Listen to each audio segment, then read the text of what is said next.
All right, third question is one that we get a lot. If you go to Lowe's, Home Depot, I want to give each of them you go to your local home improvement store. There you go. You go to Walmart, you go to any grocery store, you're seeing this big piece of plexiglass between you and the teller, to protect them and to protect you. And so the question is plexiglass the best option in an office space? And we know that a lot of people are spending money on it. A lot of people are asking the dealers that we work with for just that. I need plexi dividers. I need to put them in the space. We don't do that. That's not acoustic. That's the opposite of acoustic. It's very reverberant. So we chose as a company to not really delve into that because it didn't fit our core message. But is it really the best option? And I don't know that we have the answer to that. Of course, everyone's going to say we're biased. But everybody's a little different. Yeah. So really the big thing that I see where it is a good option is when you need that visibility. So if you're at a store and you need to be able to do business with somebody, you need to be able to carry out a transaction, it's important that you can see them. Maybe, and I don't know if this is going to be a little bit stepping on toes or anything, if you're the type of manager that wants to micromanage your employees and really be able to see what they're doing, to me, that's where I would say that it's probably the best option if you need to be able to see something physically. But most of those people have been working from home and literally had Netflix on at the same time. Yeah, you don't want to see that. How much micromanaging are you going to do of them in the office space at this point? But, Yeah. But that's a really good point, yeah. I hadn't really even thought about that. And when we work together, that's the first time you've articulated that to me. That's why I like to close the blinds to my office. That's a message, I think. Yeah, I think we're subliminal here. But that makes a lot of sense. And most office spaces, while workers do collaborate with each other, the job that they're doing in front of their screen is not shared work with somebody else. It's focused work. And sometimes the visual distraction, it could be very distracting when you are seeing movement. You're looking at the person across from you all day long. That's always been one of the challenges, especially in your ultra open office type settings.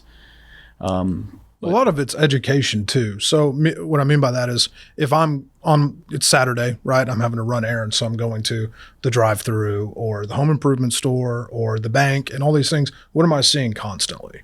Mm-hmm. I'm seeing that sheet of plastic in front of me. Well, education being that people end up seeing that all week, and then they get to the office and they know they have to create physical barriers and they think this is the safest thing to do. There's also a stigma, especially when this first happened, that, okay, guys, any fabric you have in your entire workspace needs to be ripped out and you need a hard, and we've all heard this, a hard wipeable surface. Well, PET, specifically what we do with our acoustical panels, a lot of people can see that and at face value say fabric. Right. Bad. That's bad fabric. So, talking to the customers I work with on a daily basis, a lot of that is just asking them questions because, to Jeff's point, sometimes there is a need for just clear plastic. I need to be able to see out. I need to be able to see in, and it's just what it is. And I'm not really too worried about acoustics, and that's fine. Like everyone's going to have a varying need for what a physical barrier is in their office. But asking those questions and saying, is this something where they're just needing something that's easily able to be sanitized and a physical barrier and maybe, hey, even add some acoustic value as you start to bring people back to work. And that's really kind of where, our product PET starts to stand out. Yeah, that's a good point. And, one thing that I often talk to dealers about when we're looking into solutions and, what is the best option? Is it really plexiglass or some kind of a hard surface?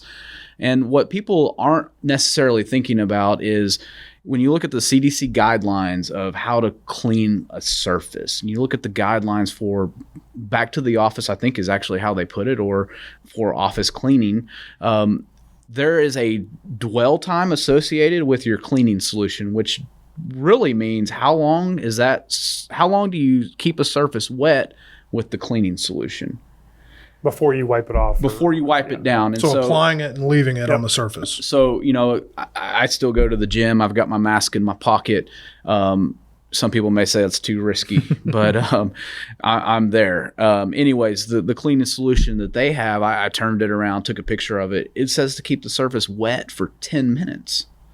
could you imagine spraying that? You've got a plexiglass screen on the back of your desk, and you have to spray that and keep it wet for 10 minutes. I mean, my goodness, seems like you'd have a mess on your hands.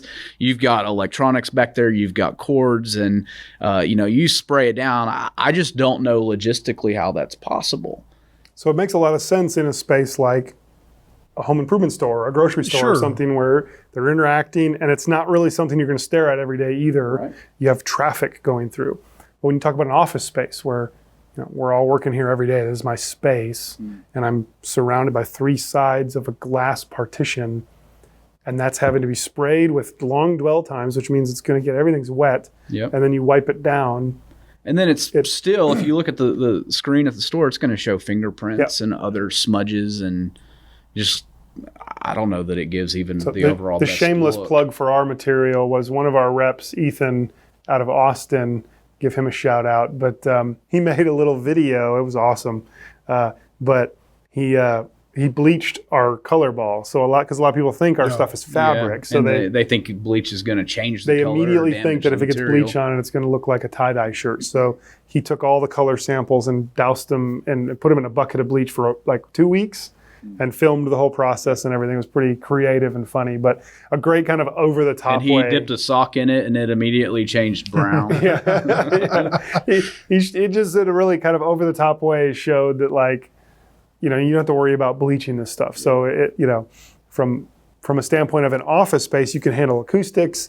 You can make it easier to get dwell time, the full dwell time happening on the material.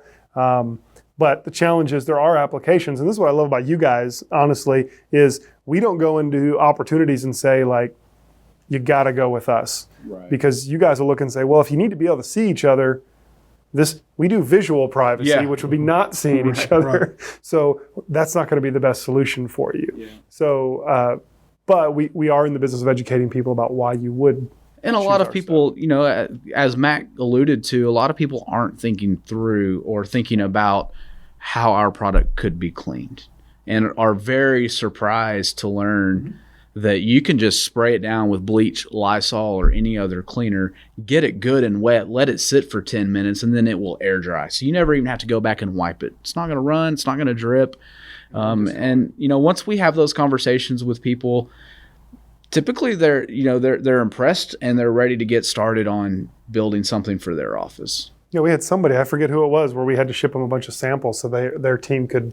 Yep. Was it yours? Yeah. It was a dealer out of Tennessee. Yeah, they had. I thought you were going to say Missouri. No, Show me state. No. They had some of that. Of course, right? They had Missouri. They actually that dealer's kind of particular specifically because they not only sell furniture and all the things that go with that, but they do sanitation as part, which so they don't want to sell that stuff and then they're so they're actually doing, think about it, sanitation right now, they're doing pretty good, but they have a host of cleaners, and their biggest concern was, hey, we really want to get into this and offer it as a barrier for our clients, but I don't want to sanitize it after we install it and discolor. And but one of the biggest things they told me in that process, as well as speaking of plexiglass versus anything else, is if you spend a lot of money building a specific aesthetic, right, for a space. And we've all walked some beautiful spaces where, whether it's plants on a wall or just all the lengths that they'll go to make sure people are excited to come to work.